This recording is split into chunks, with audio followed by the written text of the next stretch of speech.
and welcome to Tonic Studios. Today, myself and Leo, we're going to show you exactly what's in this Tonic Tangerine box.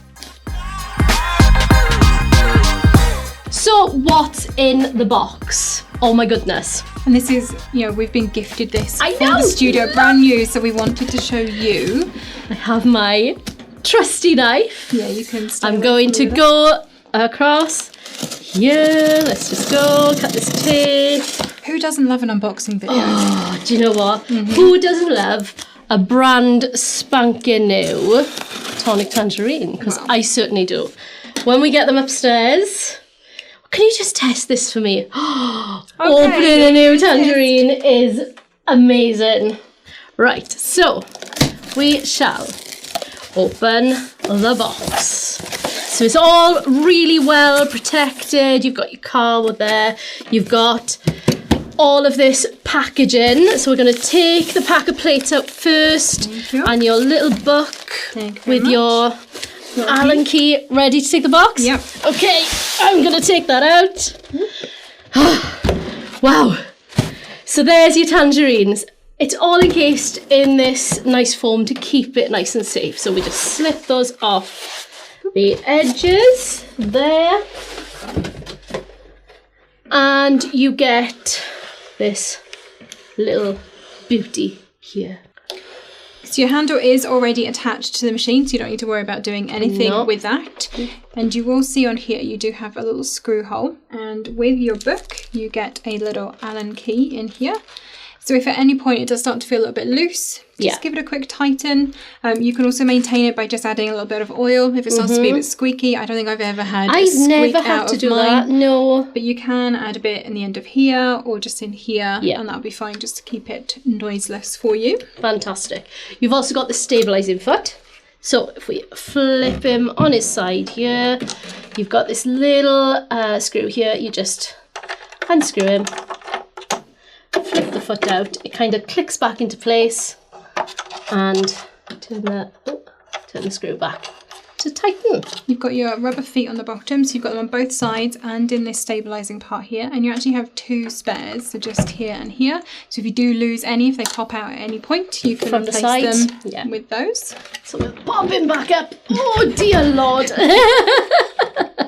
This machine has got a complete metal inside, so all of the workings, all of the cogs and the rollers and everything, it's all metal. So I want to introduce you to my friend. Can I show me this ever so slightly this way? Here he is. He's a naked one. So you can see that every single thing on this machine is metal. So all the rollers, all the cogs, everything. This has just had the casing taken off it. Richard's just done it for me. That's it. Our lovely Richard upstairs has designed this from scratch. From scratch. Yeah. So, he was making a Geordie-proof machine, is what he was doing. I'm not even kidding. She hasn't broken one yet, so you obviously did a very good job. She has not. One thing you might notice, obviously with this all being metal, every now and again while you are die cutting, you may get a little bit of oil come through on the edge of your plates. Nothing to panic about, it's just because it is all metal in here. There is obviously oil in all of the cogs the bearings in here. Exactly, just wipe it off your plates, carry on as normal, no problem. Yeah. So I shall move my little friend. Oh, dear Lord. But it's a heavy machine. It is no good saying it isn't. It's a heavy machine, but you want it heavy.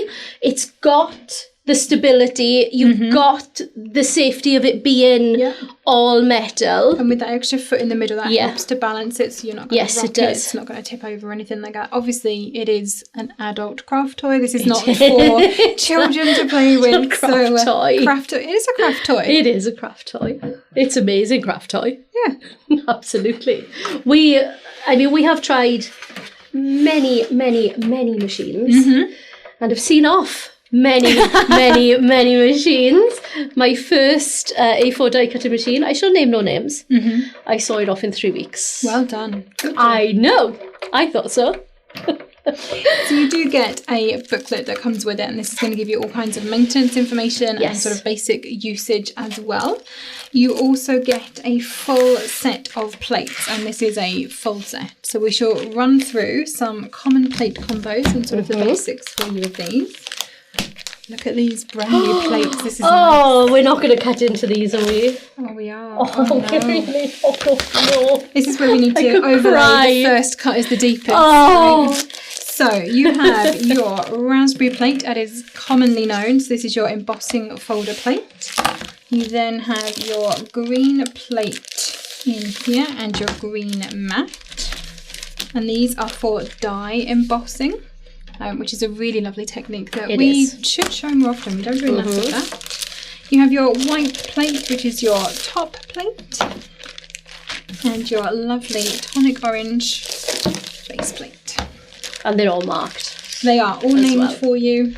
So this is your cutting plate. Make it nice and easy. So basic die cutting first. We're going to start with our die cutting plate, your orange plate. You're going to add your cardstock then on top of that. You're then going to want to take your die and you want to go with the cut edge down. So you're going to see it's smooth on the top and you've got like the bumpy edges here. So you're going to want to pop that down on top of there. We always recommend a bit of low tack tape just to make sure that your die doesn't end up somewhere you don't want it. You're then going to add in your white plates, your top plate over the top. And then you feed this into the machine. My lovely assistant. I'm just here for the muscle. It's not as easy because I'm sitting. Yeah. And you're standing. I'm a standing crafter. Standing to grow. And there is our plate all the way through. So pop this off. Here is your die. Peel that away. And there is your beautifully cut die cut. Just like so. Fabulous. And of course, all of the confetti. Your aperture. Aperture as well, exactly. 2 for the price of 1 on that one. You got a 2 for there. A 2 for. So that is basic die cutting. Look, right in the middle as well. Bullseye that one. So some of the questions we get about die cutting are things like my die isn't cut in right the way through the centre and things like that, because you will always get more pressure on the edges of your machine just because of that's where all the cogs and the gears and everything are. As you go through to the centre of the roller, there's nothing holding them, nothing supporting them, so you're trusting the metal in the roller.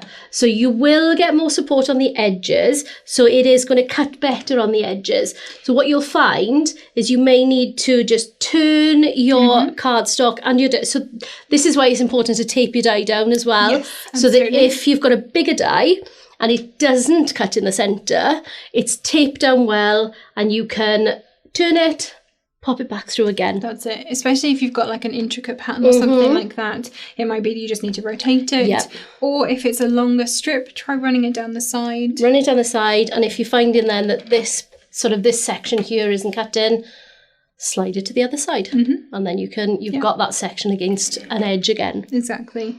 So. Try experimenting, see what works best for you with the specific dies that you are using. And now I get to give this a bit of a love tap.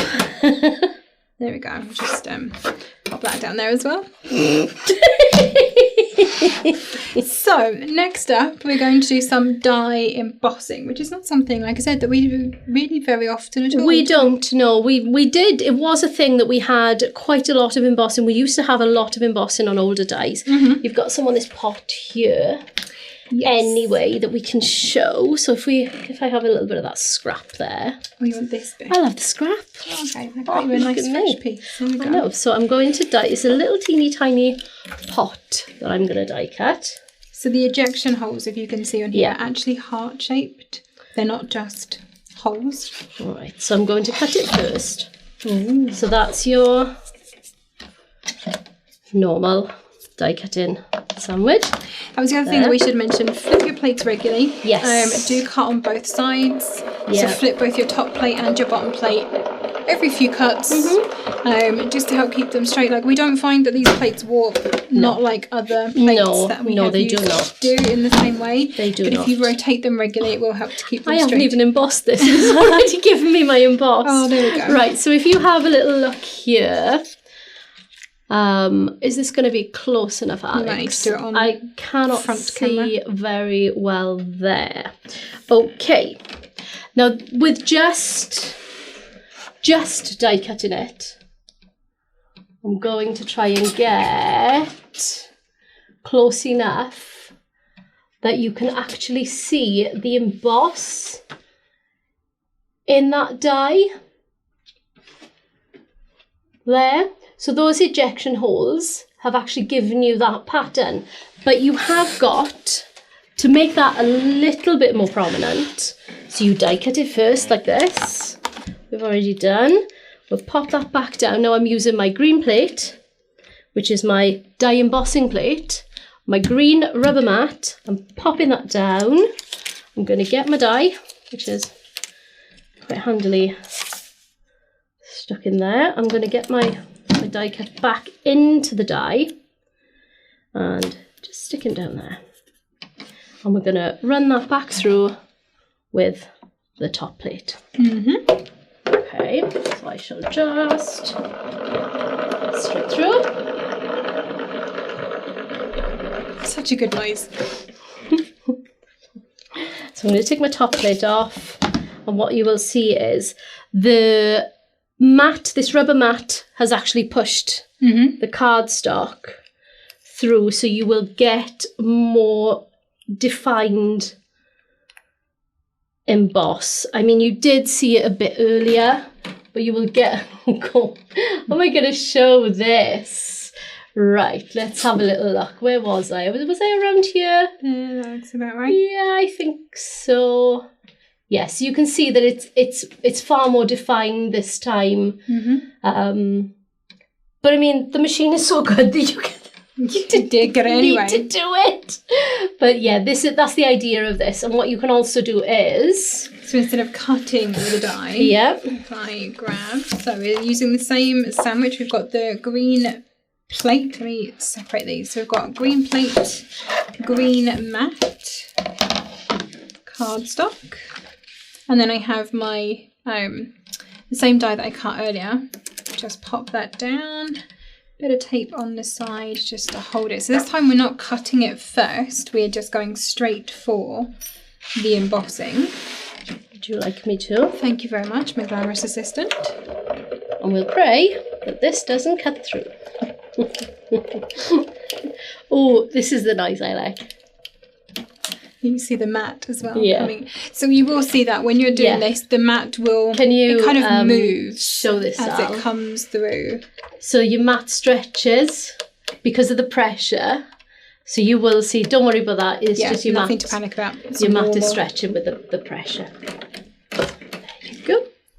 Moment of truth. Big reveal time. Is it going to work? Has it? It has done it. It has cut ever so slightly. Let me just peel a nice little bit of low tack off here. So it has cut a little bit, but you've now got this embossed into your card. I love that. So, do you know what? I used to do that so much, and it's a technique that you kind of forget. Yep.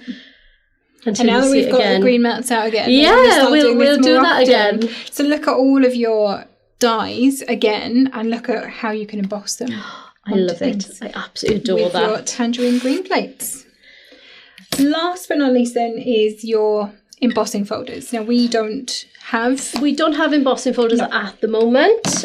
We have done in the past, and hopefully we will again in the future. But currently we don't have any that we can show you. However, your sandwich for that is going to be your raspberry plate. So this is your embossing folder plate. This would be your base plate. You would then put on your embossing folder, and we're always going to recommend that you do this hinge first through the machine. So your embossing folder will go down with your cardstock in the middle, and then your white plate will go on top. Your top plate is always the first one. And this is the sandwich that we would say to start with. You know, every embossing folder is different, right? It's really, really difficult to say because there is not... There's no industry standard for embossing folders. And you've got obviously your regular ones and then you've got the 3D which are thicker anyway. So this would be the sandwich that we would start off with. Give that a try. Never force it if it's not going through. No. Back it back out and try a different plate combo. So you may need to go for maybe a green plate rather than a white plate on top because the green plate is ever so slightly shallower. Just try different combinations with your embossing folders. Very much a case of trial and error with embossing folders. Yeah, absolutely. And it is one of the things that we get the most questions about. Yes. And it's really difficult to say because we haven't got them here to try. No, absolutely. Because, you know, there are so many out there. Yep. We haven't got one of everything to try, so we can't give you an exact sandwich, as it were. But give it a try. There's a whole load of different combinations that you can go through. Obviously, you can see the thickness of all of the different plates and see, you know, if it's really not fitting through the machine, try a slightly thinner one. If it's, you know, going through and not doing anything, try a slightly thicker one. So kind of work it from that. So and if you're in between and it's going through and not doing anything and then the next one feels too tight, go to the lower one and add some card shims. Yeah, some card or even just some copier paper if necessary, just to give it that little extra bit of pressure. Yeah, that's all it'll need. So that is the fantastic Tangerine machine. We hope we've answered all of your questions, but if you do have anything else that you want to know, pop it in the comments below or contact us through our Facebook group or on our Facebook page. We'd be happy to answer those for you. Don't forget to like and subscribe to our channels. We've got YouTube, we've got Facebook, we've got Twitter, Instagram. And if you hit that notification bell, ding, you are never going to miss a video from us. Exactly. This is available now from our website. Don't forget you can also pay in instalments with ClearPay, ShopPay and PayPal to spread that cost if you just have to get this home right now. Thank you for joining us. Happy crafting!